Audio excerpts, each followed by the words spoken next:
Esther 7. So the king and Haman came to banquet with Esther the queen.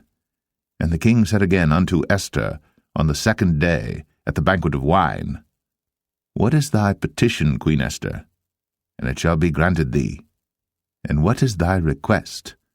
And it shall be performed, even to the half of the kingdom. Then Esther the queen answered and said, If I have found favor in thy sight, O king, and if it please the king, let my life be given me at my petition, and my people at my request.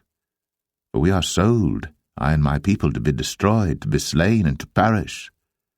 But if we had been sold for bondmen and bondwomen, I had held my tongue, although the enemy could not countervail the king's damage. Then the king Ahasuerus answered and said unto Esther the queen, Who is he?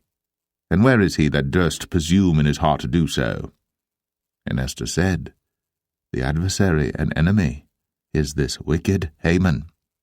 Then Haman was afraid before the king and the queen. And the king, arising from the banquet of wine, in his wrath went into the palace garden.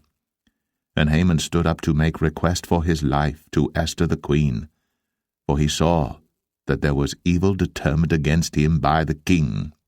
Then the king returned out of the palace garden into the place of the banquet of wine, and Haman was fallen upon the bed whereon Esther was.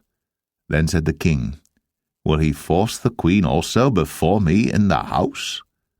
As the word went out of the king's mouth, they covered Haman's face. And Harbona, one of the chamberlains, said before the king, Behold also the gallows, 50 cubits high, which Haman had made for Mordecai, who had spoken good for the king, standeth in the house of Haman.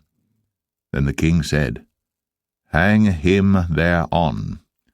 So they hanged Haman on the gallows that he had prepared for Mordecai. Then was the king's wrath pacified.